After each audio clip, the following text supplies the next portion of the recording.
Hi, I'm John Erick Dowdle, writer and director of As Above, So Below. And I'm Drew Dowdle, producer and co-writer of As Above, So Below. And you're watching Screen Dreams on Viewtopia.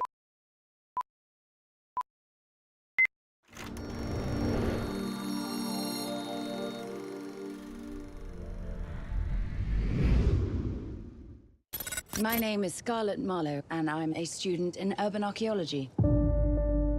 370 feet beneath this point is a hidden chamber That might contain a critical missing piece of our history. How are we supposed to get down there? Catacombs. There are 200 miles of tunnels right underneath our feet. They're holding the remains of 6 million corpses. Stop. This is the Empire of the Dead. These are human bones. You know, this is kind of fun. We had this idea of doing a kind of found footage Indiana Jones movie with a female lead, and we wanted to do something that was kind of epic but like really personal in scale.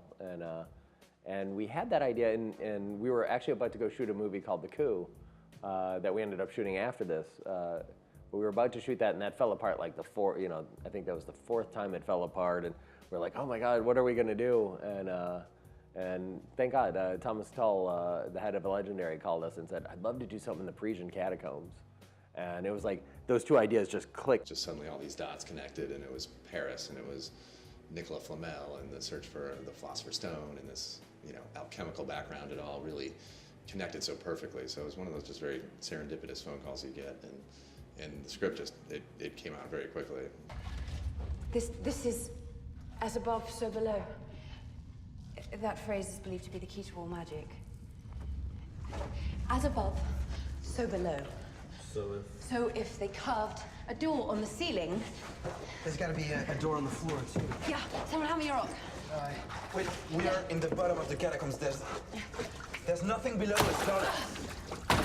With this movie, with Legendary, we weren't required to, get name actors of a certain tier. We could find the best people for the roles, and for Scarlett specifically, we probably read north of 300 people. We were 3 weeks out of principal photography.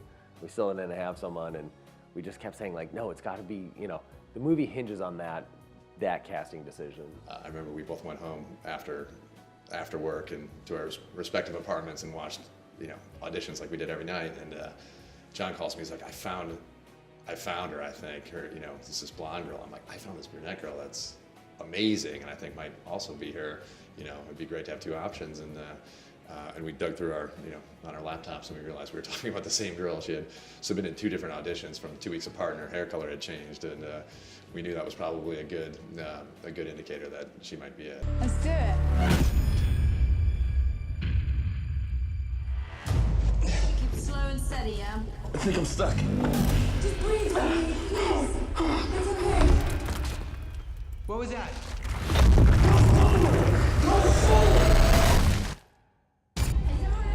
I think I am. What the hell do we do now, huh? We can't go back. We should just keep moving. There was one moment actually on a location scout where one of the people with us, we went deep. We went like 5 hours, went through a hole like this big and just kept going deeper and deeper and deeper. And about 5 hours in, we're like all army crawling on all fours, under, it was about, this high off the ground, and it was just, thousands of pounds of rock right over you. And I mean, it's so unnerving. And one of the people with us just went totally crazy. And there's something about being deep in a space like that with somebody really losing it. And I mean, that was just the location scout. The space really plays on you in time. And so I think, just the effect of being in that kind of nightmare space for 5 weeks, pretty solid. I think just that feeling more than anything was the thing. We refused to create a backup plan. We just kept saying, it's got to be the real thing. We're not going to build it. You can't fake this. You can't fake this, and you can't fake the performance of actors stuck in there for hours on end. Yeah, I mean, the permitting process was difficult. We had 5 different underground locations, and it was just kind of piece by piece we put it together. But the 2 that were the most difficult, we rode right up until the night before we're shooting, and we still didn't have permission. And Like John said, that's our kind of our secret plan sometimes is to have no alternative plan, and you just know we're going to figure it out. They have to let us, and because if they don't, what else are we going to do? Okay. And action. There's a scene where characters like rappel down this, five-story like chimney chute, and we did that actually underground. We did stunts underground. We burned a car underground. We did brought a piano, 6 stories underground. We did all kinds of real things in the location, and we had to be very careful about how we did it. It's crazy. It was we tried to be smart about the way we shot down there. So we shot documentary style. We lit everything with the actors' headlamps. Oftentimes the actors are actually shooting it themselves. We'd mount a camera to them and let them be our a very expensive tripod. But walkie-talkies didn't work down there because the walls are too thick, and cell phones don't, and wireless monitors don't. So for us to see the take as it was happening with the actors winding through the mazes, it'd be like a group of actors, then the sound recorder, then the video guy, and then us, and we'd be sharing a small handheld monitor with our headlamps off, running through the dark, and we'd keep our arm up like this, so if the ceiling dipped down, we'd take the hit in our forearms, not in our faces. We had a safe word in case, we have that on every movie. If you stop and raise your hand, or if you say moutard, the French word for mustard was our safe word. So anytime we'd hear moutard, it'd be like, okay, cut. That meant a real actor fearing for their lives. Every once in a while, you'd hear this like meaty thud, you'd be between takes and you hear this like thud, like, ah, and you'd know exactly, but I mean, people would hit their head and drop to the floor like in fetal position. It would hit you like so hard sometimes, and it killed the neck. So I mean, that was, I think, the biggest danger. Yeah, we try to create a little bit of it ourselves too. And with the actors, we have one character in the movie that his name is Latope, who has been lost down there for a while, and we never let that actor meet the rest of the cast. And we had a separate makeup trailer for him and everything. And so the first time the cast actually ever saw him was in the middle of the scene when we were rolling cameras. So that was one that we really wanted to keep a surprise for the cast and try to allow them to, really harness that the shock of seeing someone down there. Danny and I used to play it all the time. We only knew one song. My Bonnie Lies Over the Ocean. You remember that song?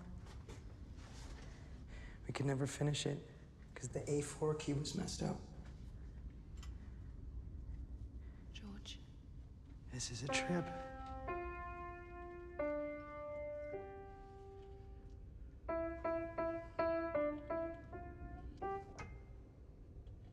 We were just there a couple weeks ago. Actually, I've been back a couple times in the last this summer, and Doing press? Yeah, doing press, and we were just there 2 weeks ago, and it was, I don't know, it was really fun to be back for about 10 minutes. Then it was It was kind of like, oh God, not this again. So it's kind of abusive location that it brings back a lot of memories to go back. It was fun seeing a lot of the crew, but I don't know that I'd be quick to want to shoot something in there again.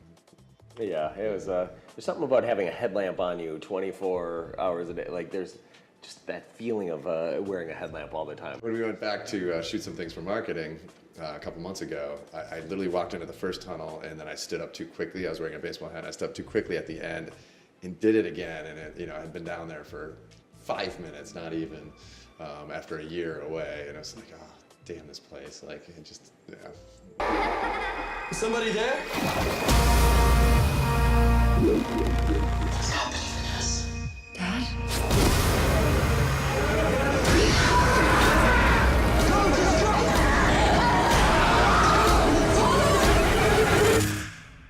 It was kind of fun. It was kind of like, playing war when you're a kid. You're, running through tunnels and, I mean, it was really an adventure. Yeah, we tried to really embrace the unplanned things that we captured too. I mean, a lot of it was, running through tight spaces where you didn't know where the light would land. You wouldn't know if the camera would catch everything, or an actor would trip and fall, and we'd be like, we got that, didn't we? We want to really capture all those accidents, and because ultimately in a found footage movie, it's supposed to feel captured and not staged, and a lot of it was truly captured. It wasn't my fault. It wasn't my fault!